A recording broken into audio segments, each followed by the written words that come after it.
Merry Christmas, everybody. Rob Browne, Brendan Martin, Doug Dean, Frank Duffy. Great show in store for you today. Appreciate everybody watching us right now. I'm out. Hey, I'll tell you what. Screw you guys. I'm going to the football game. Right after the show. The Gasparilla. No, I'm not. Buddy Martin's going to come in and finish this dog. I'm going to go to the football game. Roll wave. Roll wave. Gasparilla Bowl. I don't care. Roll wave. Be careful. Hey, I don't like Buddy on this show. It makes me suffer by comparison. I know. Big dog's going to come in and regulate. So. And by the way, you know, the lady that produced all of our spring training games is the producer of this bowl game. Oh, wow. Yeah. Oh, gosh. I just had a brain fart. Hang on a second. That's all right. We'll get back to you later of the game. Hang on. I'll tell you exactly. All right. While you do that, open the show there. Let me do this here, guys. We got Ken Capps going to join us later in the show at half past the hour. One of the guys I've wanted to get on this show for a long time, Josh Pate, Pate State. He's a good one, as Coach Dye used to say. Knows his football, does his homework, is one of the best voices out there for college football. He'll join us, and we'll be, of course, Ken will be out in Austin for the Clemson-Texas game. We're going to bounce all over the SEC today, folks. Take your phone, take a picture of that QR code, and be a subscriber to the show. We broadcast simultaneously on Twitter, Facebook, and YouTube, 7 channels live streaming, thanks to the exceptional work of our executive producer, Brendan Martin. And I'm telling you guys, if you've ever been in the cockpit before a 747 takes off, it's what it's like before the show, and there's a reason for it. And Rob, the more we listen to this guy, he's right. Wait, Rob. I've lost weight. And I'm down 20 pounds at the end of this year. So I'm more of a 727. Thank you. Yeah, okay. Like that. 22 pounds. I started this year 22 pounds heavier. I'm down. And did it right. Lean and mean. Yeah, guys. Really good. And the producer's name is, I think, Jess Phillips she does all the spring training stuff for the Tigers. Cool. And she did the ReliaQuest Bowl last year that LSU was in. And I joked with her. I texted her. I said, did I hear your voice come over the speaker? And she goes, yeah. She goes, I produced it. I was like, well, why the hell didn't you use me as your PA announcer? Now, it's a good thing they didn't use me today, because this is not a good PA announcer voice today. I am playing hurt today for college football playoff. Sounds sexy today. I tell you what, Frank, I know that feeling. You have to get some lozenges, some throat lozenges. We'll use hand signals like in a loud stadium for the QB. Ricola. All right, guys, it's 5 days out from Christmas. Big deal, man. Chandler's birthday yesterday. He said happy birthday to her. She shares Frank Duffy's birthday, which also was your birthday yesterday. 64 guys, and holding. And getting stronger and younger. Look, every day this college football season has been building toward what's happening tonight up in South Bend. Kick it off, Doug. I know you got some hot stuff to go with. And I hate it. You said you've got to bounce out at about 40 after, but we've got a lot. Stay on long as you can. I can probably let's get started. Stick with you to quarter 10. You want to me, the headliner, and there's so many, good gracious. The portal transfer is red hot right now. AD Greg Byrne is probably stealing the highlights, the headlines this week, begging and pleading fans to fund NIL. I'm not quite ready to feel sorry for Alabama and their war chest if they just signed another top 5 class. But to me, the headliner of interest, and it goes to the question of the value or not of these conference championship games. But as you guys know, Carson Beck not expected to be ready to go to play the winner of Notre Dame and Indiana. I like Notre Dame in that one. I don't think it's going to be a runaway, but it just, you hate it for Carson Beck. It was a fluky play, not a cheap shot to me at all. And I know Georgia fans are hoping that who's the backup that came in and played pretty well? Stockton. Yeah, Gunnar Stockton. Admiral Stockton. Why am I here? Who am I? But I have a funny feeling that it's one thing to Stockdale. It's one thing to come in a game when you don't have time to get anxious, have anxiety. Say there's a chance going up against, let's say it's the Irish or Indiana, either one, that will be a different dynamic for this kid. And I wish him nothing but a great performance. But I think that the fans that are trying to extrapolate that, he played so well to beat Texas, that it was just, he made some plays, no doubt about it. So to me, a great subplot to watch is, can he elevate his game and play an entire game, or will Kirby and Bobo feel the need to lean really heavy on the run to not put him in a position of having to put it in the air too much? Yeah. So that to me is one to watch. And obviously, here we are thinking about Christmas, but by golly, we get to watch big time college football tonight and tomorrow. Yeah. And look, what better color scheme for Christmas? We got a green out with the Irish, and we've got that beautiful red from Indiana. And you talk about Cinderella. Holy mackerel. We're talking about Indiana having a shot at the national championship. That's the power of the college football playoffs, and it's here. We have been talking about this for at least half of our lifetimes, wanting a true college football playoff. And boys and girls, it's Christmas Eve. If you're a college football fan, Santa's coming tonight. I mean, we're getting the first game. We're getting 2 great games tomorrow. I'm incredibly interested to see what happens in those ball games. And I don't know if I told y'all, but Rhonda and I are going to go out to L.A. We've always wanted to do a bucket list for the Rose Bowl, so we're going to go out there. So I'm hoping to see the Vols and the Ducks play out in the Rose Bowl, so I can cheer for my SEC brethren, which would be a kick. But look, without the playoffs, you don't even have the dynamic of having that Texas intrigue as well. So what would have been, maybe 1/5 of the college storylines if we just had 4 teams in, having these 12 teams really just makes it so much more interesting. And I think we're going to get the payoff of the playoffs starting tonight. Look, I'm giving Indiana a pretty good shot here. I think they can come in there and play Notre Dame tight. I really do. It's going to be cold, isn't it? I think it's going to be under freezing. Those kids grew up with it. It snowed last night, but here's the question, Doug. We don't know a lot about Indiana. We do know that when they played Ohio State, they were beaten, 38-7, 38-10. Kurt Cignetti, in order to get Indiana to 11-1, he's, in my opinion, that's National Coach of the Year. I don't care what league he plays in. I'm with Frank. They ain't going to get boat raced by Notre Dame. They're both used to cold weather, and that's overrated to begin with, isn't it? Certainly. And the reason I'm like Notre Dame in a fairly close one is that running back of theirs is the real deal. You can make a case for him to be argument between Jarquez Hunter and their running back, and add a couple others if you want. The kid at Arizona State, wow. Scattaboo, what's his name? Yeah, Scattaboo. His yak yards must be off the chart. I just think the Irish being at home, I know that's the battle of the 2 Indiana programs, but I think Notre Dame's more prepared for the big stage. And you only need a few key players on Indiana to not have their best game, and all of a sudden it comes down to 4 or 5 plays. We see it year in. There's going to be some blowouts. I think I like Texas to handle Clemson. I think Clemson is sort of glad they made the playoff. Yeah. I'm not sure they're built to hang with a team like Texas. And Texas is probably a little pissed off. I think they are. They're a little pissed off that they couldn't win the rematch with the Dogs. And so they want to get – and I'll tell you something else you're going to see. This is Captain Obvious. You're going to see Arch Manning earlier, not because Ewers is playing poorly, but because I think that's next year. That's the future.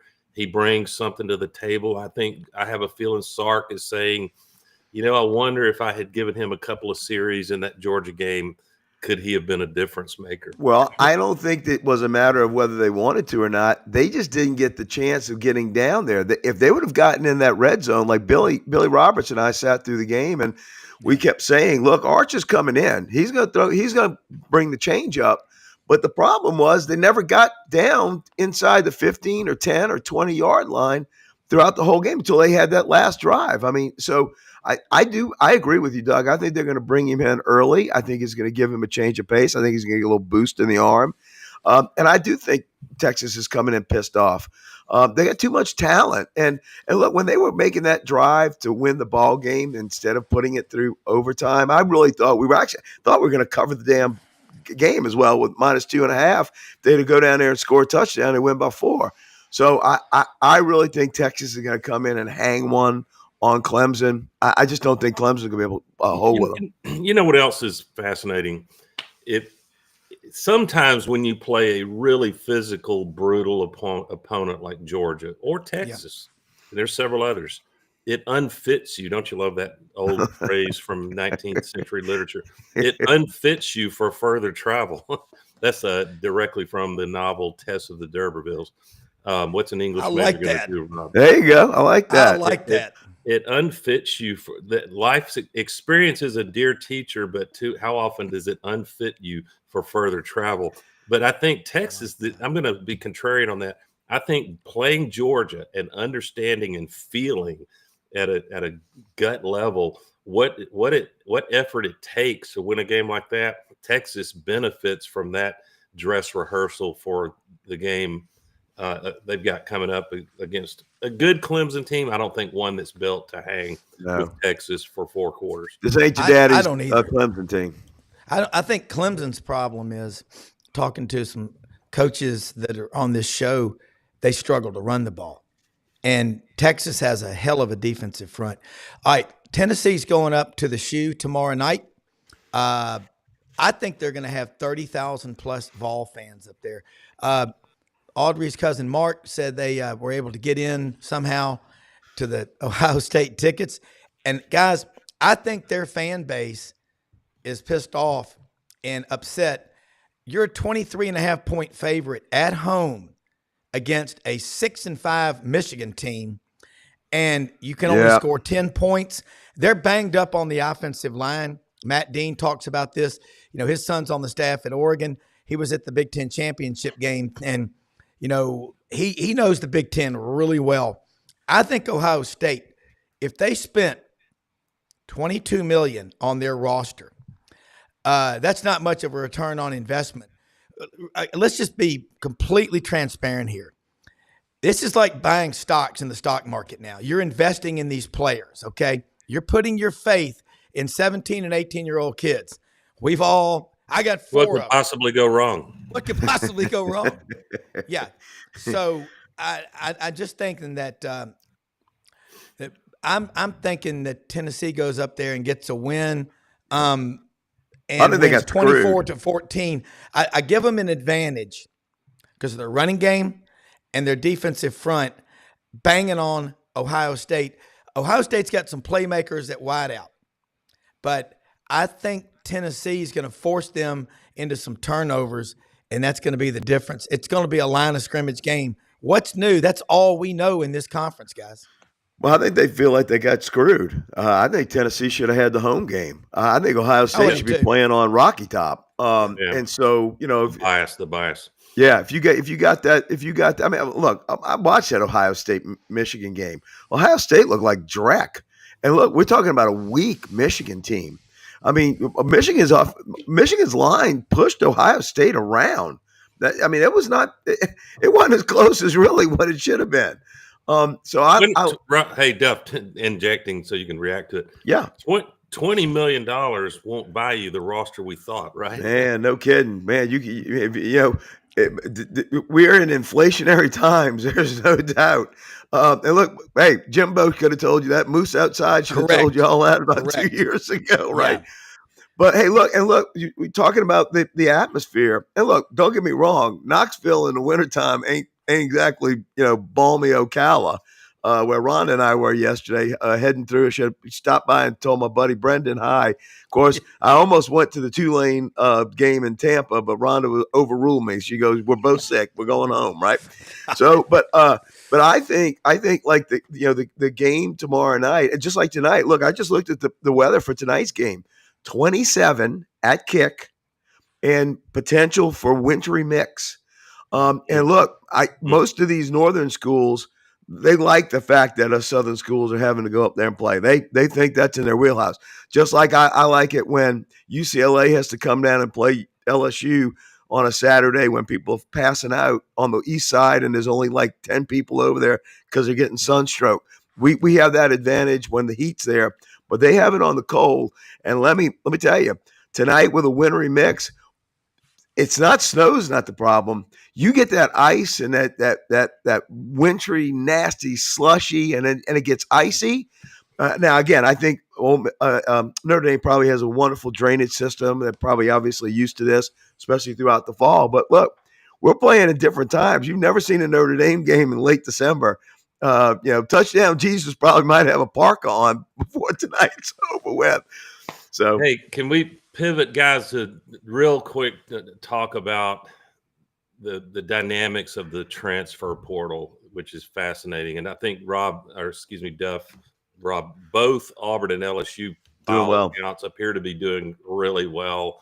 And glad we procured Will Redmond as GM. He was at LSU, if I remember. Yes. And he's doing work.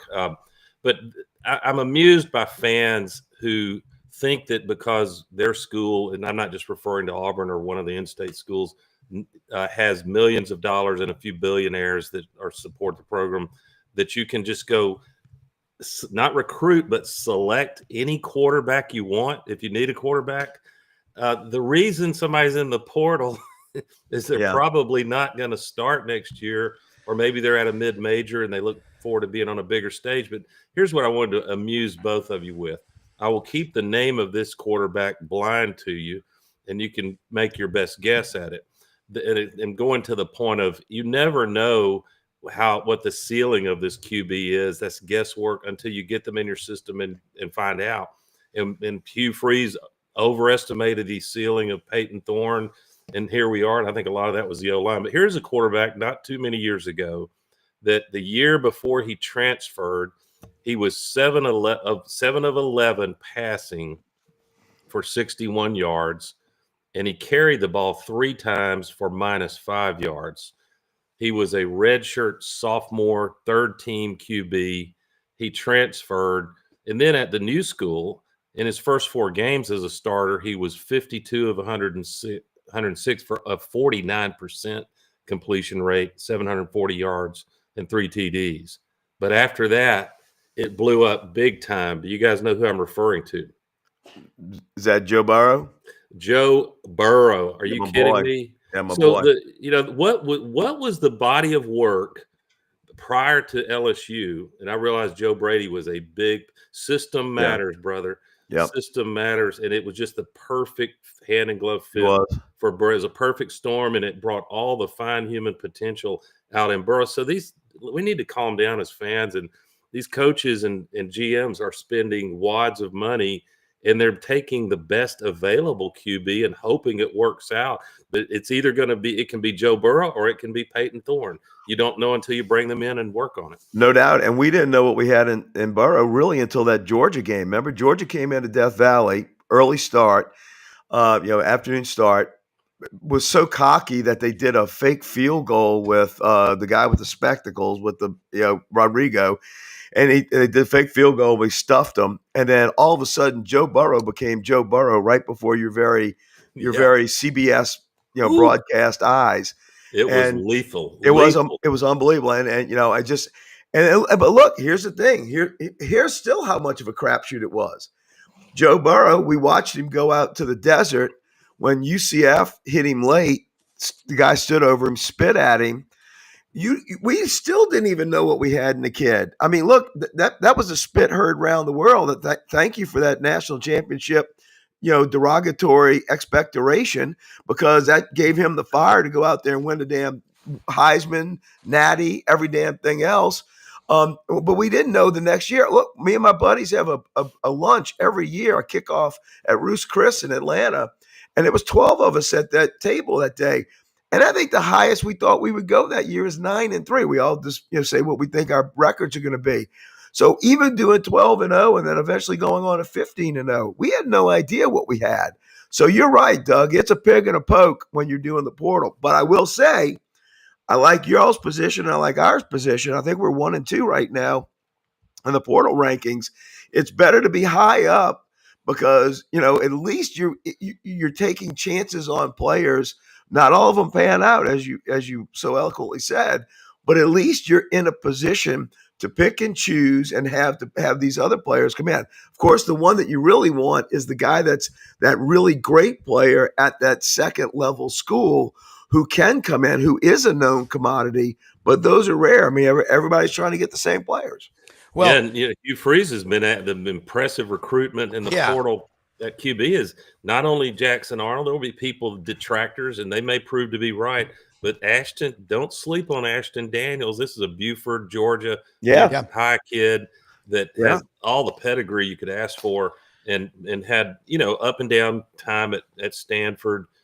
And the problem with him is he doesn't come in the spring. He'll arrive in summer. June. Yeah. So Arnold's going to have a leg up.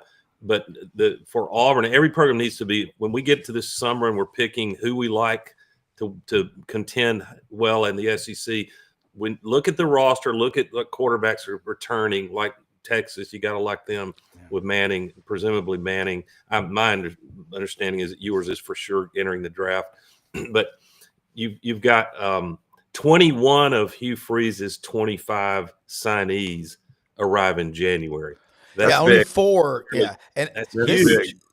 Ashton, you get Matt Red. They're not a freshman by September at that point. No, I think there should be an asterisk by those, and we're going to get into it. Josh Pate will be on in just a few minutes and talk about which teams he thinks have helped themselves the most in recruiting and the portal. Right now, Texas Tech's 1, Ole Miss 2, LSU 3, Auburn 4. That's pretty strong. And Ashton Daniels threw for 4,000 yards at Stanford, rushed for over 1,000. It's going to be a factor. It's going to be a real factor going forward. With the portal is so big. When you start factoring in 21 of 25 kids are coming in, this game, again, I like Josh's take. In Pate State, he puts out so much great stuff. But he's strong. Auburn, the biggest thing they've done, and I heard that guy from Southern Cal, Mason Murphy, his Pro Football Focus, and again, I read a pretty smart thing. Tackle there. Yeah, Pro Football Focus. I don't know what to think about their grades, but the guy Chaplin from Virginia Tech looks like an immediate contributor. But that's going to be the thing. Jackson Arnold grew up in Atlanta. Yeah. I think the family moved to Texas at the end of his sophomore year. I think I think I caught a game of his because, we kept always getting those Buford long snappers. So we've had 3 Buford High Georgia long snappers, Blake Ferguson, Reed Ferguson, who are both in the NFL still. Blake with his national championship with the 2019 team. And then we got their replacement. He came to LSU. So I think I watched that kid play a game, if I remember correctly, at quarterback as a sophomore. He was a hell of a player. Really, really accurate arm, Rob, if I remember correctly. 5-star. Yeah.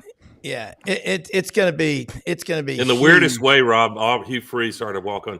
In the weirdest way, Hugh Freeze finds himself with not 1 but 2 5-star quarterbacks in the QB room. Yeah, we'll see if they live up to that. And Walker White, good kid. I think he's going to go back to Little Rock and pray for his mother's fighting cancer. I saw him talking to Baylor. It looks like. Yeah, and I saw him talking to his parents after the Auburn Texas A&M game, and I saw her. And that's brutal. I'd seen her a year earlier at the hotel when I met him when he was still in high school. And my prayers are with her in a fight. And I think everybody loves this kid. But sometimes you got to make a move, and that's just the way it goes. But Blind Squirrel just said, my sources in Alabama say some of the fan base is growing a little restless over Bama's portal activity. Let me tell you something. There's a lot of unrest in Welcome Tuscaloosa. To the club. Man, holy mackerel. Let me tell you something. If they don't now realize they're back in the pack with the rest of us, that their vaunted, charmed life of 18 years is not over, It is. It should be becoming like very clear Moscano, to them Duff. I now. love it. You sound like Moscano. Yeah, that's right. It's now come to. But let me be kind. Tis the season to my good Bama friends, one of whom's my son-in-law.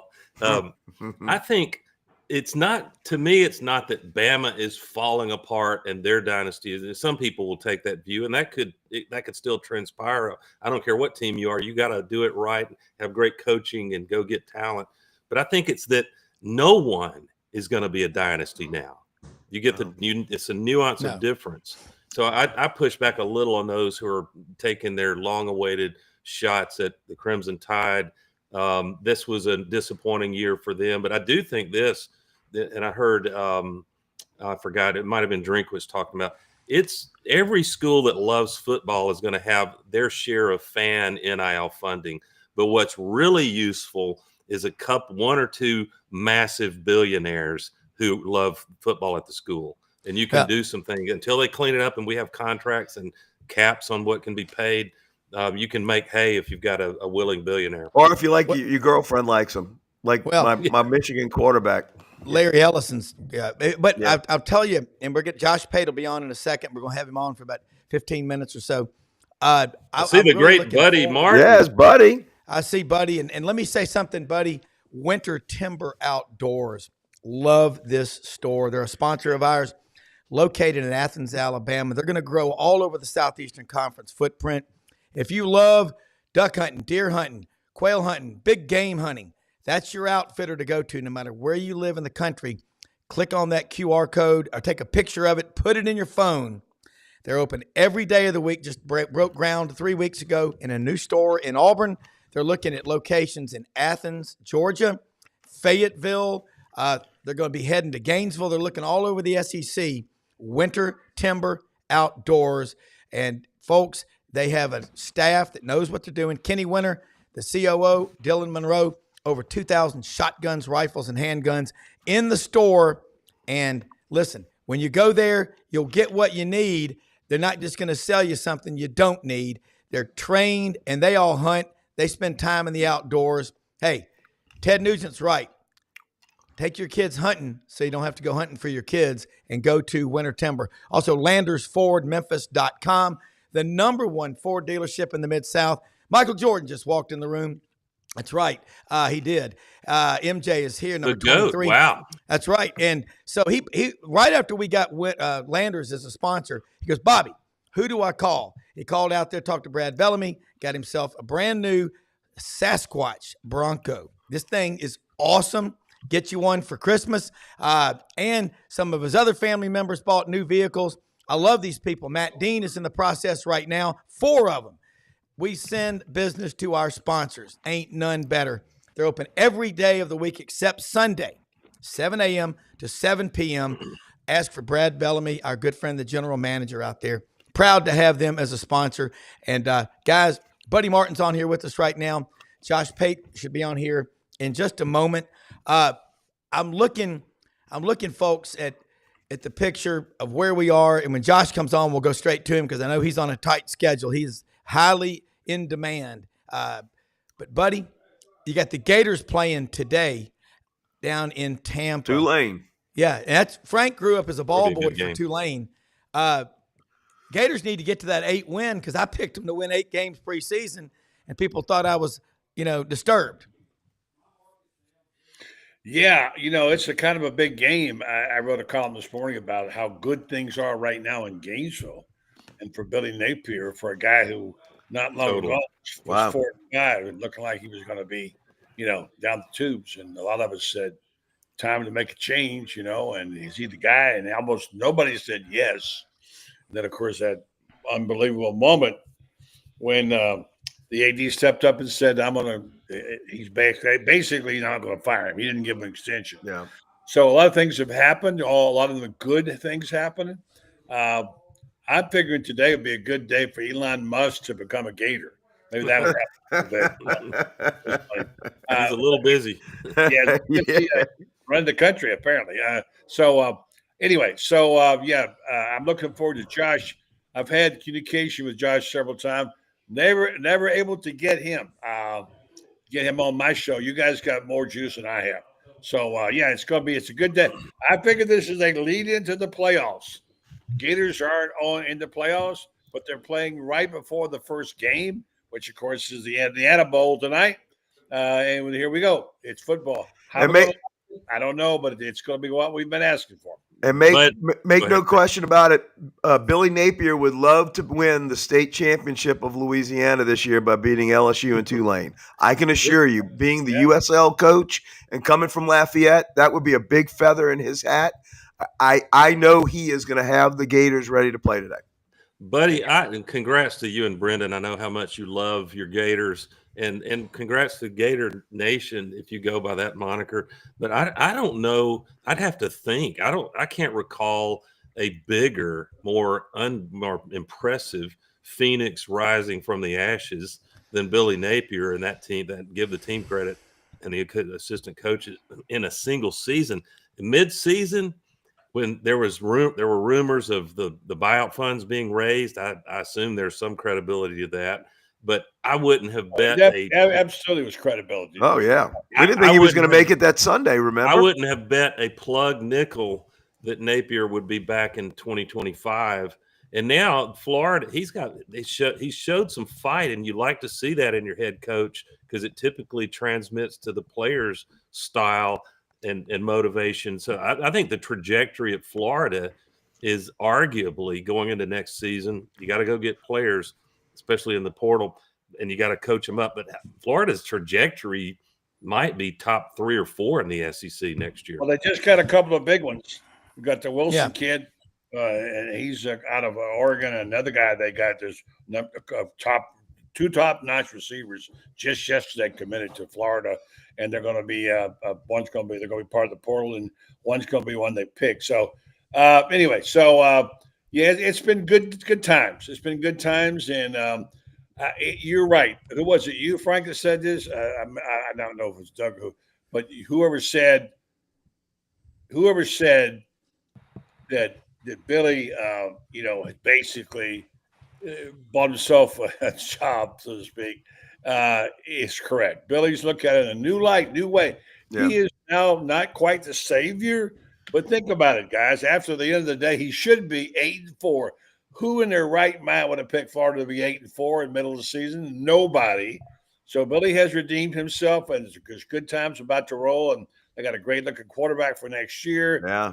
Big running back. We'll see about their defensive coordinator. Had a couple of people. We've lost a couple of guys, but everybody loses in the portal. The portal giveth, and the portal taketh away. And I heard Drinkwitz say, which really resonated with me. And he wasn't whining. He was just saying we need to all understand what's different. We now have every 6 months free agency. Think about that. At least you have that one. You can't steal a player in the middle of the damn season. But it's like the NBA is. The coaches, he said, we all have this old way of thinking. All right, I'm going to stack these great classes together, and I get this kid, and by his 3rd year, he's going to be – you're not going to have that kid. He's going to be gone. So you got to rebuild your roster and say your prayers every 6 months and retain – you recruit existing players as much as you do new ones. We've gone from Bear Bryant style recruiting to Krzyzewski style recruiting. And it's been called, and Alabama fans can draw their own conclusions, the validity of this or not. But some say Alabama was built for a closed market. We have an open market, a wide open market now. And, I don't think Alabama was the only one. There's some programs that had natural advantages, maybe sacred cow favoritism from the folks in Indianapolis, if you know what I mean. And it's wide open. I love Lane Kiffin's quote a summer ago. Cheating is legalized now. You don't have to buy the suitcases anymore. First guy to say that was Jimbo Fisher when he was at A&M. When they first came up with this deal. He said, legalized. He said a lot of people said we had that for a long time in the SEC.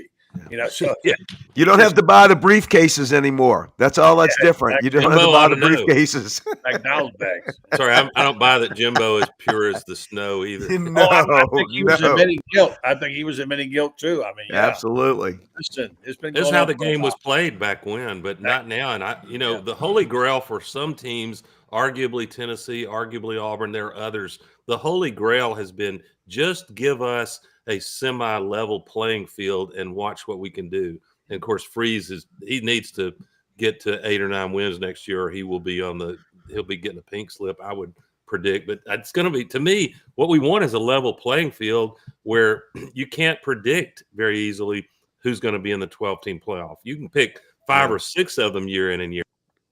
By the way, no one had Indiana in the playoff, I don't think. Yeah. Bulletin late this morning, excuse me, Reagan, that Florida got Michael, I love his name, J. Michael Sturdivant from UCLA, terrific wide receiver, is now going to commit to Florida. So they got the Wilson kid from Oregon, and not to mention, so things are looking up. And by the way, Auburn should follow the Florida model.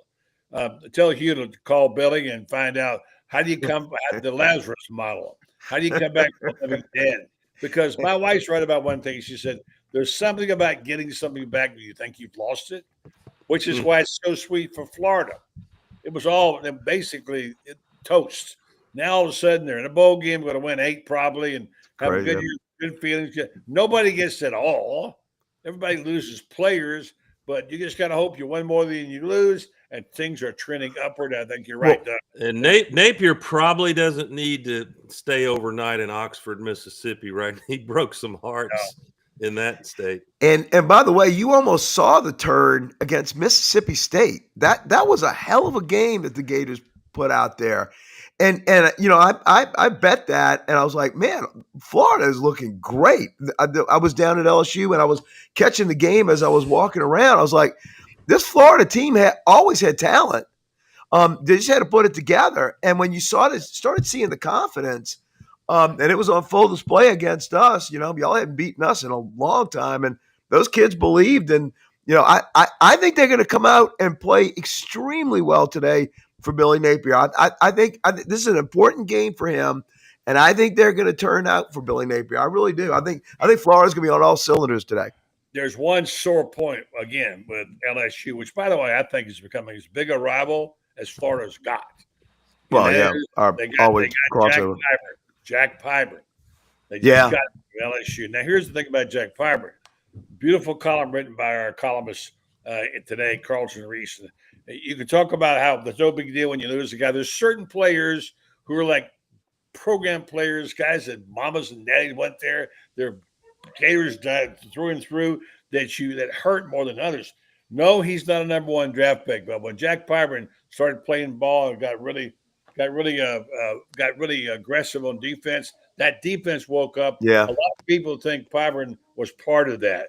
So, and then for him to go to Brian Kelly to play for him, you know, people are really upset about that, and I understand why they would. So you might say, well, you know, just another player. No, he was not a top 3 player on defense, but the heart and soul of his inspired the rest of He reminds me of Weeks, who's on our defense, just that all-out, just baller, gym rat kid that will give you everything that he's got, and defenses rally around that.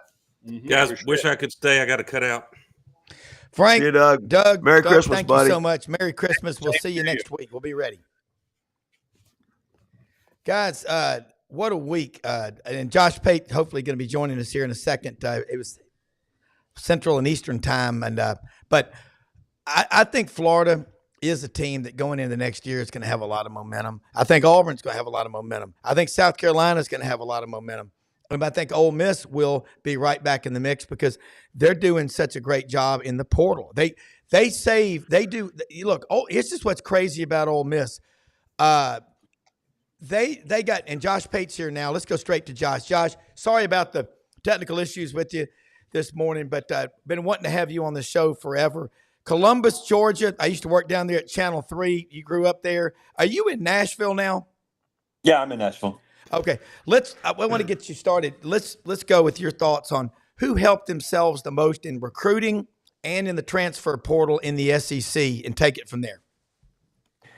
I would say I had a lot of concern about LSU this time about 2 weeks ago. I think they should have had concern about them. I think it was valid.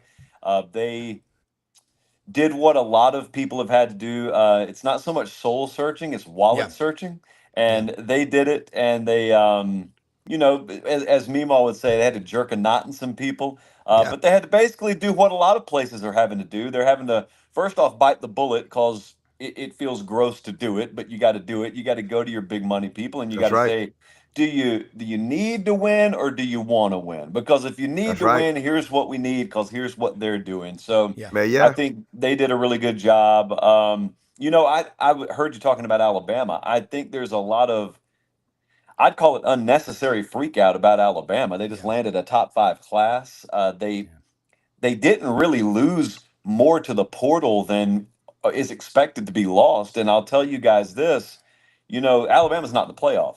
There are some teams in the playoff right now who are also going to lose a number of players. It's just kind of deferred. It's kind of delayed, but that's coming. So no one's immune from this. I think it's been really refreshing what Florida's been able to do. I heard Buddy talking about it a second ago. I don't think if you polled anyone back, I don't know, mid-October, late October, you would have been talking about a coaching search this Sure. time of December, not a can we land this guy out of the portal. Napier's going to be favored by double digits in his bowl game. I don't think anyone would have been talking about We that. didn't think he was going to make it to a Sunday night that weekend. Yeah. Yep. Yeah. Josh, looking right now, I want to ask you about Ole Miss. 14th in recruiting high school right now, number 2 in the portal. What's going to be different every year? Is it going to be the same thing with Lane Kiffin? There's no way that I can say it's just going to consistently be the same thing because you're playing roulette every year, basically. It's not just going and getting the guys. It's going and getting the guys and making them into a football team.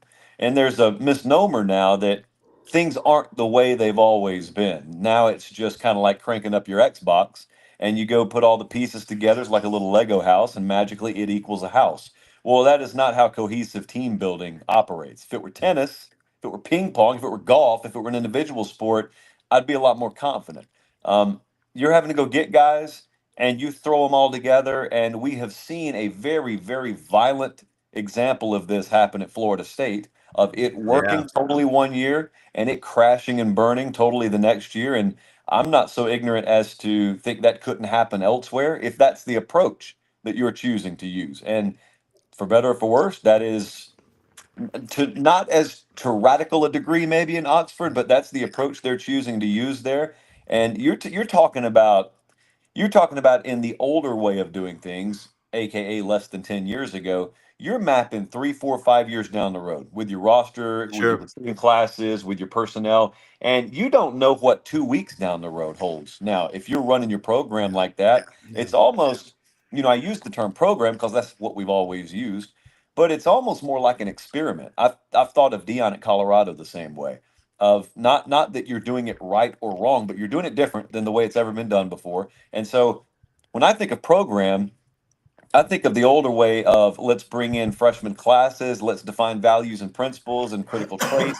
Let's circle the guys that fit those boxes and let's filter out the guys who don't. But we're going to have commonality woven throughout the classes. Relationships matter a Yep. lot. 1, 2, 3, 4 year progressions in the organization yield whatever that year's team is. Well, that's bygone for a lot of these programs and the way it works now. So it's more an Yep. experiment to me than a program. Some experiments pan out, some don't. Krzyzewski and Calipari is more what recruiting is like now in college football than what Bear Bryant used to do in stockpiling people and planning for that 3 or 4 years out. It's a totally different animal. Yeah, I think it's really interesting. I was talking to someone who's covered recruiting for a long time a couple of nights ago, and I told him, I don't think the health of college football could ever rapidly deteriorate. It could gradually deteriorate if you're not careful and if you got the wrong people with their hands on the wheel. There is no form of entertainment in America that is immune to bad decision making. Nothing. We've seen. I've seen it over my lifetime, and I'm only in my 30s. I've seen it happen to various things over my lifetime. Ask Disney. So certainly, nothing's immune from it. But I was telling him, one of the things that I think is fascinating is how many different layers of interest there are to college football. For instance, you got some folks who follow recruiting every bit as hardcore as they follow the actual season, the actual games on the field. And I think it's the same way in the NFL. You got folks who are as passionate about the draft as they are about watching the guys actually go to their team and play. For whatever reason that is, that's your prerogative. And I said, I get the feeling looking at our data and our feedback that there's a fan out there, there's a type of fan that 10 years ago was ultra passionate about following college football recruiting that doesn't bother with it anymore because they don't think the value proposition of investing their time and energy into it is there, because they don't think recruiting means what it used to mean. Now, what does that mean? It means one layer of the adhesive that has been used historically to attract people to college football has eroded. Maybe another layer of adhesive or two layers of adhesive have been added to balance that out. But I'm always trying to be cognizant of that stuff. Someone who really enjoys making a living talking about college football, I'm always trying to be cognizant of that and to understand it may be that there are 3 or 4 things that attach you and you could do without one of them, maybe 1 or 2, and losing one's critical. Just kind of interesting to always feel out where college football fans are. Buddy? If I may jump in, first of all, Josh, finally glad to catch up with you. I've been trying to get you on my show for about 4 or 5 months, but I don't have the juice that my son Brendan and Rob have. Thank you for coming on, Josh. We have a ton of respect for you. Good to have you. You almost described Billy Napier's program when you talked about the program, the old-fashioned way of building relationships, trust, et cetera, what have you. I want to give you a lot of credit here because when they were 4 and 5 and all of us were trying to run him out the door as a dead man walking, you took a trip down and you did an interview with Billy and you looked under the hood and you came back and said, I don't see what's wrong here. You gave him you said, this looks like to me it's working pretty good.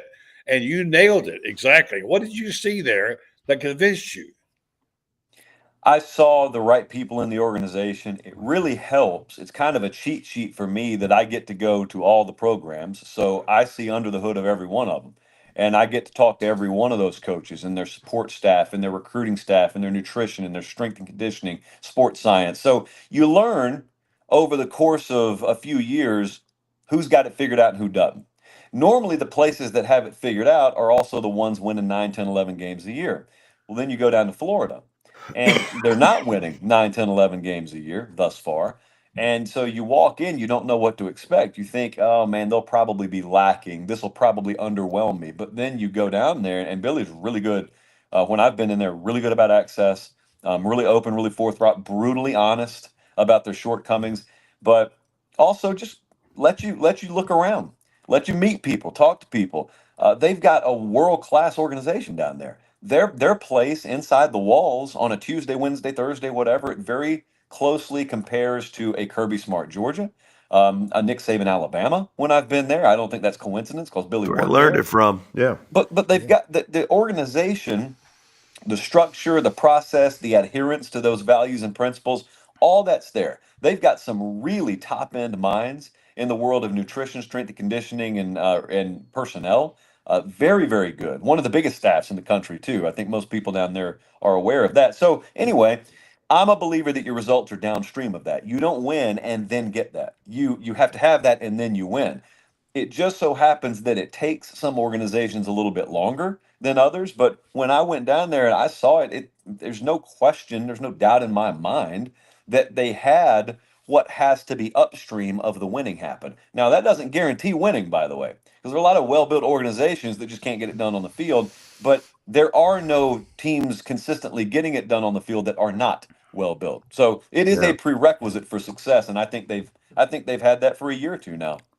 Got to ask you about across the county line, Lee County. I'm an Auburn grad, full disclosure, but I'm objective. I love all 16 teams. I'm married to a Vol for life. My oldest daughter went to Alabama. I got everybody else is Auburn.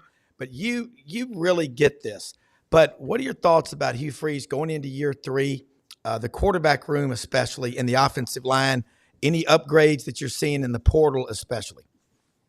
I think the Jackson Arnold acquisition may be the biggest story to follow in the SEC in 2025.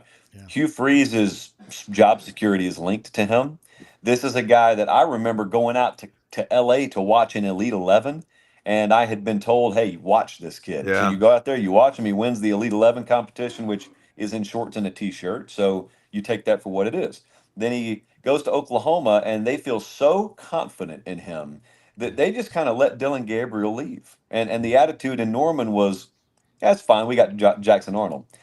And then turnovers were an issue in the bowl game. And then you hear turnovers are still an issue in spring. And then turnovers are an issue all season. and then he's benched. And then he comes back in, but Oklahoma was terrible offensively. He goes in the portal. And what's funny is, well, it may be funny depending on your point of view. What's interesting is the most turnover prone quarterback in the conference hops in the portal and goes to the most turnover prone team in the conference. I mean, Auburn was a 9-win caliber team this year that ended up being a sub 500 team because they could not protect the football. So you say all that to say it would be wonderful if the double negative rule applied in college. And I don't know that it does, but it'd be nice if it does because Hugh Freeze will have hit the jackpot. Oh, God. I think when you look at their talent acquisition overall, they've stacked 3 pretty good to really good recruiting classes on top of each other. This last one was squarely inside the top 10. I walked in the building down there, went to see them in the spring, and you walk in and every single player that catches your eye, like they were in a team meeting. So I go to their team meeting, and afterwards I'm asking some of their staffers, who's that? Who's that? Who's that? Well, every kid I pointed out was a true freshman. So all of the best looking athletes in the building were all true freshmen. So that's not a new concept that a new staff has to go get their guys, but you are going to live and die by the quarterback position. Hugh Freeze knows that. His future and that staff's future is attached, it looks like, to whether Jackson Arnold can get the job done. Now, I will say this. If you believe that Oklahoma's staff was ill-equipped to develop him and get the best out of him, well, that still means there's a lot of juice in the squeeze. And you've got to be the one now to get it out of him. I think they can, but my approach with him will be I'll be very timid, and I'll kind of bottle those expectations. And you know what? If it starts to happen, I'll be happy to twist the cap. But I'm not going to be one of those guys who starts going over and above effusive in praise in spring and summer and then gets let down. Because in these situations, getting a quarterback out of the portal, you will be let down more often than you're overjoyed come November or December. For every Cam Ward out there, you got 5 cautionary tales on the other side. Yeah, because if it gets ugly and there's some turnovers early, it could go against them real quick. Yep. Brendan? Josh, I am headed down to the Gasparilla Bowl, man. I'm so excited right now. I am, as a Gator fan, I am excited to be in a bowl game. I mean, I will say that. By the way, lay the 11 because without Mensa, Tulane's not going to come close. Okay. Well, I'm going to ask the Josh Pate, over you, Mr. LSU. hey, look, I'm only a Tulane guy. I know. But I like to drink with you, so I'm gonna go with you. Josh, tell me, can you talk to me about this game? Get me excited. I hope the Gators going to go down and roll them up. Be done by halftime and playing, third stringers. But is there a game here, or you think Florida's going to take this one handily? I mean, the models that I trust all year love Tulane in this game, but these models are terrible in bowl season. So you just slam the computer shut. I don't think you can account for coaching staff and quarterback being done. And also Tulane. Look, if Summerall and Mensa were still there, this is a team that peaked mid-season and was fading towards the end. Yep. So it's not like they come into this thing with a ton of momentum at the end of the finish line anyway, and then you gut the thing. So it should be a showcase day for Florida. That's what it feels like to me. It should be a showcase day. They're leaking oil. And what do you think about Florida's recruiting, especially last 2 days, picking up now two of the best wide receivers in the country coming in? How does that affect Lagway and going into 2025? You think? Well, I think he's part of it. I mean, I would view DJ Lagway as tantamount to that success as coaches on the staff. I think he's been active in that role, first off, and secondly, guys want to go there and play for him because I cannot overstate in strong enough terms how important his performance was down the stretch, just from a pure recruiting and marketing and messaging perspective, because you are going to get negatively recruited 9 ways from Sunday on the trail as a dead man walking, dead staff walking, lame duck staff. Well, you point that out and you say, does this look like a team that's going to be left for dead next year? You make up your own mind at that point. And I also, I was talking about the personnel staff. I'll say it again. They've got some of the best in the country in there. So there is no stone left unturned. They're very methodical. I think they're in a much better resourced position than they were when Billy got there. So all of those things have to happen. I feel good about it right now. Josh, one other team I got to ask you about. I'll get out of here. Let me just ask a small one. Okay. Sorry, Rob. It's your program, not mine. Didn't Summerall redo his deal? He didn't redo his deal at Tulane? He did. So when I look at that, I always think if I'm in the locker room and I am cognizant of the idea that my coach tried to leave, and it didn't work out, and that's why he's here right now. The quarterback did leave, and the forward momentum was totally lacking at the end of the year. I go 2 out of 3 of those feels pretty negative to me. Conversely, Florida's as hot as you could be at the end of the year. So, yeah, I should have rephrased. I didn't mean Summerall left. I mean, he tried to leave. He wanted to be out of the door. He wanted to be out of the door. I can tell you that firsthand. Yeah. Josh, another one I got to ask you about is Arkansas. And I live in Memphis.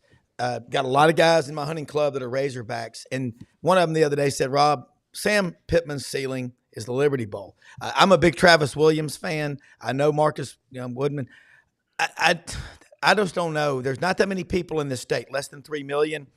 They're doing better out of state than they do in state. We have Dudley Dawson, Hogville.net on every week. What's the future look like for Arkansas? How can they get to 9 and 10 wins without having? I don't know. What is it possible? No, I don't think it is. I mean, if you look at season simulations as like a deck of cards fanned out in front of you, and the season is you just draw one out of 52 possibilities, I don't think there are many 9 or 10 win seasons in that deck of cards. Yeah. I think there are far more sub 500. We're making a coaching change by mid-November type seasons. Yeah. And the worst thing, I mean, the worst place to be is in no man's land.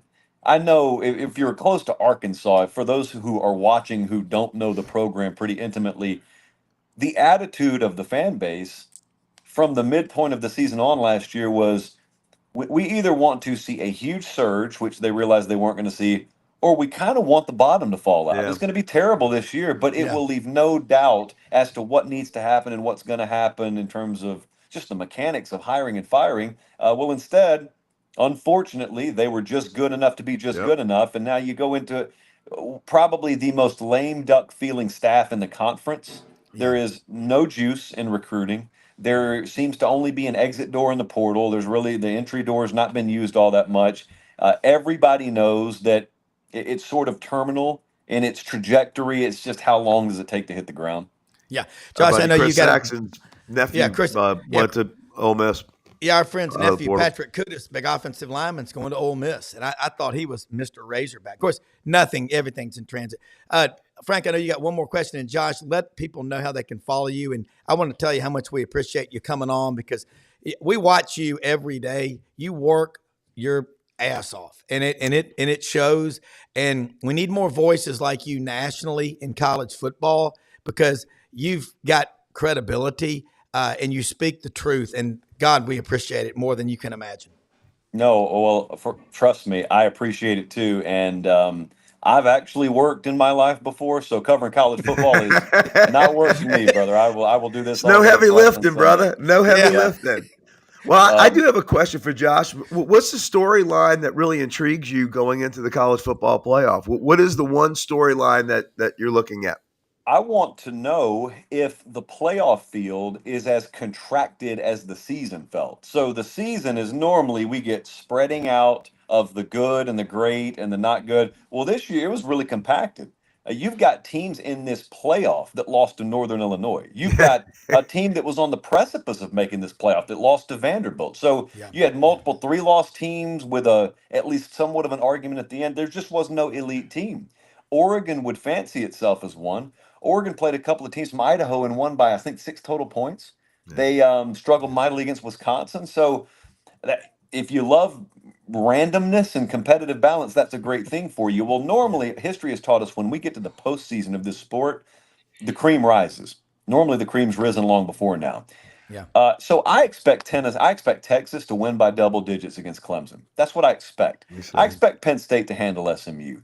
I kind of think Notre Dame will do okay against Indiana. I'm less confident about that game, but I could be wrong on all that. So my question is, do you see just utter chaos unfold here, or is order restored and you end up filtering out your Cinderellas and Arizona's out after round 2 and Boise's out after round 2, and you're left with your Ohio States or Oregons or Texases or Georgias. I mean, is that what the final looks like? I tend to think yes, but I'm not totally sure about that. You didn't mention Tennessee or Ohio State. That's because I'm going up there today, and I'm trying to mentally block out that 20-degree kickoff temperature. Bring a jacket. Bring a jacket. Josh, Merry Christmas, Happy Holidays. Thank you so much, and we want to get you back on again. But let people know how they can follow you, because it's great stuff every day. You're all over my Auburn AU Undercover site. I see you constantly. I appreciate you having me. Josh Pate's College Football Show, and you can find it on any platform you could possibly find it on. Okay. Thank you so much. We'll do it again, please. All right. Guys, lot to cover here. And buddy, hopefully Ken Capps is going to join us in a minute from out in Austin for a few minutes. And I tell you what, man, that was great stuff. And buddy, no, not at all. I'm glad you asked that question. I try to raise my finger sometimes to maybe bring a point up, but those were great questions. And I love the answers that he gives. He doesn't hold back. And we don't hold back on this show. I can promise you that. Well, to use it was good stuff. To use horse racing parlance, this ain't a chalk race. No, it's a wide open race in my opinion. Like he said, Oregon is not the end all be all. They've got warts too. Yeah. I think it's anybody's race, and even a team that's lost twice to another team this year. Texas has the ability to run the damn table. It's going to be fascinating, buddy. We've waited for this for half of our lifetimes, and we've now got a really true college playoff like we do with the Final Four, and it is awesome. It is like Christmas Eve. Yeah. Buddy, do you like it? You know what? I've kind of suspended my judgment on this right now because I've been, passionate for 30 years about this, Rob. Yeah. I designed this playoff system 30 years ago. It was my week. And I tell you what's interesting. The reason I did it, not to talk about me, and by the way, we have a guest waiting in the room. I'm not sure if you want to back on or not. Yeah. Is that Ken Capps or Brad Bellamy? No, Brad Bellamy, yeah. Yeah, Brad from Landers Ford. Yeah, the general manager. Let's bring him in, but go ahead and make your point. Yeah. Yeah, I want to make this point because it's a really important point, if I would say so myself, because what do we have here? All of a sudden, we have all these NFL games, right? A lot of people on the program with Kornheiser and Wellbun railed against the NFL for trying to knock college football out of the box with the scheduling. Yeah. And you think about it, this is when I started talking about this literally 30 years ago with a friend of mine in New York. Mm-hmm. He was working for the NCAA at that time, back when it was legit. And he told me this. He said, college football is never going to get anywhere until they design a TV package that competes with the NFL, because that's what it is. That's where the money is. They'll never do it. And I wrote a column that day in the New York Daily News about why this has to happen. You have to compete for the entertainment dollar. You have to get eyeballs. This is what they've been working on. Now they got the eyeballs. Rob and Brad, good evening to you. Good morning to you and Frank. They got the eyeballs. This is their big moment. They got the playoffs. What's the NFL, dude? They're loading up with NFL games, on the week. So that's the whole point. Competing for eyeballs. Well, I'll know you won an Emmy with CBS Sports. I don't know anyone else that's won an Emmy that I hang out with and talk to every day. So powerful stuff. Brad Bellamy, general manager, Landers Ford. Wow, you all are going to sell a lot of cars, trucks, and SUVs to my CBHS guys. Wow. I'm just telling you, that's all we've been talking about. Oh, we lost him. Brad, there he is. But I was out at a Christmas party last night with a bunch of CBHS guys at our hunting club Christmas party down at the Flyway. And we were talking about it, but Brad will come back in here in just a moment. And golly, what an investment that they made. We had a party down at the Flyway Tap Room, Brewery, and Restaurant down on Monroe. But I want to get Brad when he comes back on. Here's Ken, but is Brad back in. We want to bring Brad back. No, he's not okay. yet. Okay. We lost Brad there for a minute, but they made an incredible investment out at CBHS. Landers did with the field and all kinds of things. And I want Brad to talk about that when he gets on here. So, Ken, get to talking about Clemson, Texas. And then Brad Bellamy will be in here in a second, one of our sponsors, to talk about Landers. But right now you're on the front line of the battle. The Clemson Tigers, the Texas Longhorns. Before we do it, let me say, Brad, big deal what you did at Christian Brothers High School with Landers. Talk about what's going on out there, the investment at CBHS, because there's a lot of Purple Wave guys watching this show right now. Yeah, thanks, Rob. And one of the Purple Wave guys was calling in on my phone, and I forgot to do the do not disturb. So every time it happens when I'm on here, it kicks me off the call. So sorry. Okay. Yeah, but Kenny Myers has joined the Landers team, and he is Mr. CBHS. Yes. And he was reaching out to me, but you talk a lot about the investment Landers makes in the community, and one of our owners' grandsons is part of the fold, playing football over at CBHS, and just a great institution, historic institution in the Memphis area.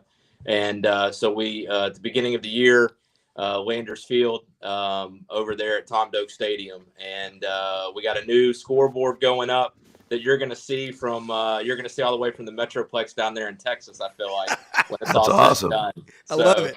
But it's exciting, and as you were talking about, I mean, December's a great month for us out here at Landers. It's always the time of year when accountants are saying, hey man, you got to come in and buy another car and make sure that you're getting something in your driveway instead of giving more to Uncle Sam. So we're ready for them. We got more inventory than we've had in several years to take care of folks, both on the commercial side and on the retail side. And Super Rudies are there for our owners that want to have a nice platinum Super Rudy. We got it for them. So come on out, and it's exciting times for us. Yeah, and I've known Kenny since high school, and I coached his son Clayton track and field at CBHS. He's a dentist now. Kenny Myers is the epitome of what CBHS is all about. He knows everybody. He's been in the car business, for 40 years. I will tell you this: putting him together with you, y'all could sell ketchup popsicles to a lady in white gloves. Y'all are that good. All right. I got to say this too, Brad. Hopefully Ken will be back on. There's Ken. Let's get to talking. Ken in the Hook'em Hut. Stay still. No buffering. Let's talk about that Texas Clemson game at DKR tomorrow. It's going to be a big one. Well, boy, I tell you, really enjoyed listening to Josh Pate. Yeah. And really enjoyed his insights. What a great guy. I've followed him for a very, very long time. Great guest to have on the show. Brad, good to see you this morning. Happy birthday, Frank. Hope you had a good day. I tell you, I got to start out with the weather though. I don't think the CFP took this into account. It's supposed to be pouring snow tonight at Notre Dame. It's going to be a 15-degree wind chill at the Penn State SMU game tomorrow. Tomorrow at DKR, it's going to be sunny and 62 degrees. So where would you rather play, people? State College. Right there in Austin, Texas. Right there in Austin, Texas, USA. Get some Cisco's Migas for breakfast first, and then head over to the game at 3:00. I'm just, wow, what a great day it's going to be for college football down in Austin. And, everybody is picking Texas to win, and that scares me because, if you look at what Dabo has been saying all week, he's been playing up the underdog role really, really big. And if you look at 16 years, I went and checked out his record. At 16 years at Clemson, he's 11-5 in the postseason, including 2 national championships. And, every year for the last 2 or 3 years, we've been on this show saying Clemson is down, and yet they always pop back up at the very end and find themselves in the postseason winning. So, I'm going to say it's going to be a pretty close game. And of course, Texas has done nothing but shoot itself in the foot for the last 2 or 3 games. 7 turnovers in the last 3 games, countless penalties, special teams mistakes. they're playing in front of 100,000 fans tomorrow at DKR. They've got Cade Klubnik from Austin Westlake at Clemson, who's coming back home to play some of his former teammates play against some of his former teammates. He's big buddies with Quinn and Arch. So there's so many different storylines here. I mean, Texas on paper should win this game, but I think the Dabo Swinney factor is something that's going to keep this game close. And, DKR would implode if there was an upset, but I'm not going to rule Clemson out at all. They're a good team. We got about 5 minutes because we got to wrap up. Brendan's got to get on the road to the Gasparilla Bowl. Been a wild show today.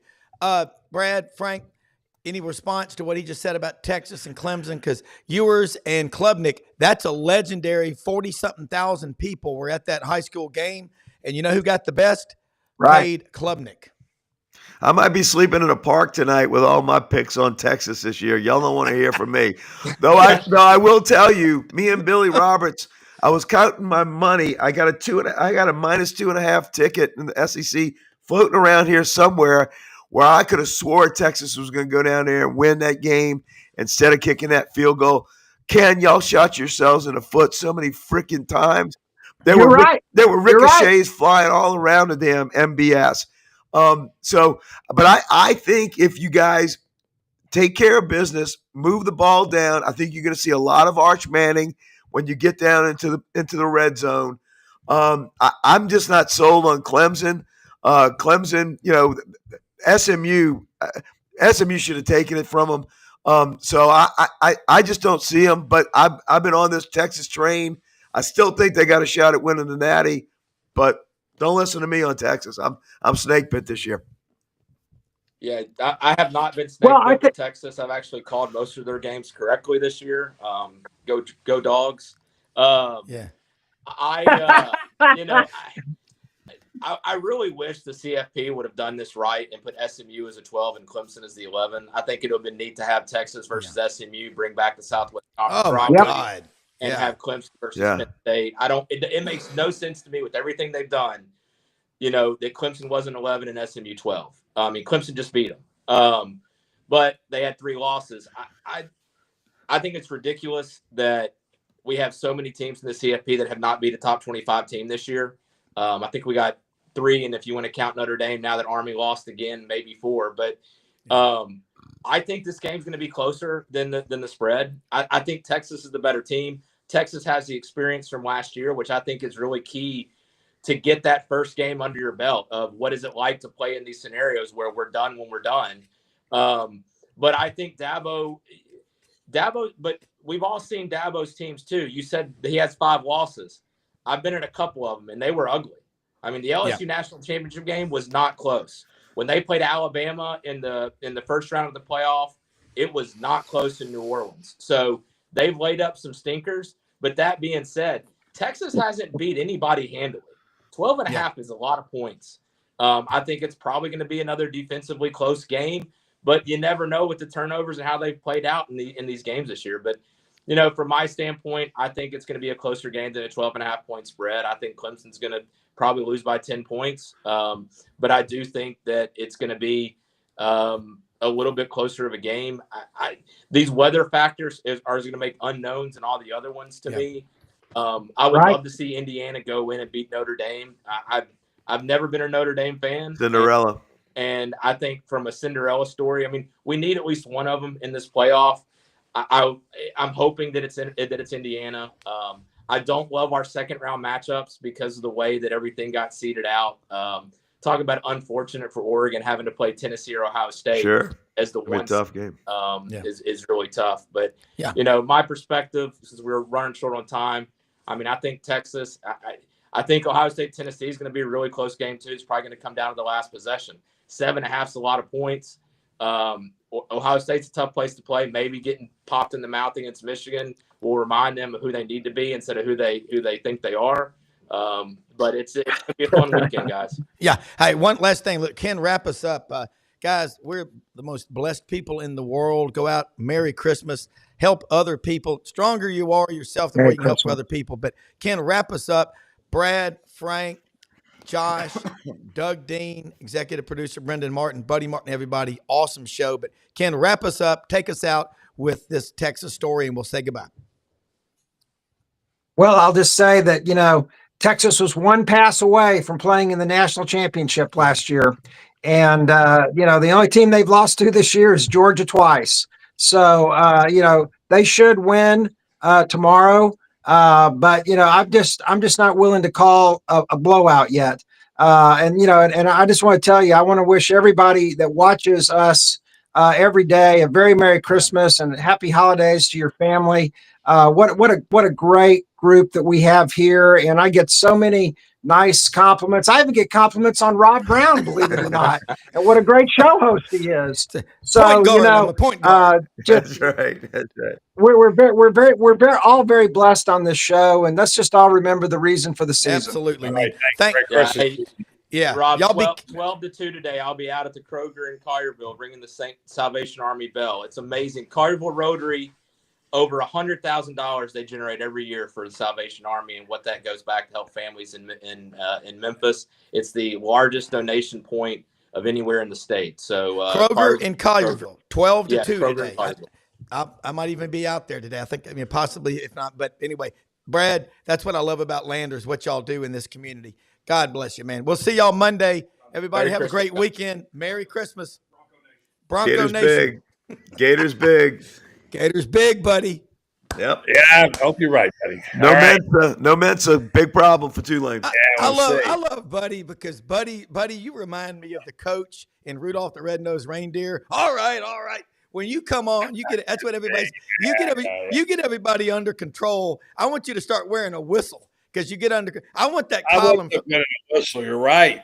Yeah, I'll take my wife's whistle. I'll borrow my wife's whistle. She uses it for me. Let me ask you this. I want a copy of that from the New York Daily News when you were sports editor in New York of that column. I don't know if I can find it. I wish I could find it. All these new files are on now. I mean, I'll dig something up. But I've been preaching for a long time. I'm going to get my guy that with me that did it is still alive, Larry Klein. I'll get him as a witness, and I'll get him on my show one night. We'll talk about our designs or what this ought to be. All right, we'll get you and Jackie Sherrill because in October 1992 at the Touchdown Club in Memphis, he laid it out. The two of y'all together, I'll host it. Hey, we'll do an SECU on it. How about that? I hope we like this playoff weekend. That's what I'm hoping. So I know. Rob, it's going to be great. I hope to talk to you Monday night. Say Merry Christmas and I'm ready. All the best. Great show. Appreciate it. All right. Merry Christmas. Thank you so much. Thank you, folks. Good night. Good night, everybody.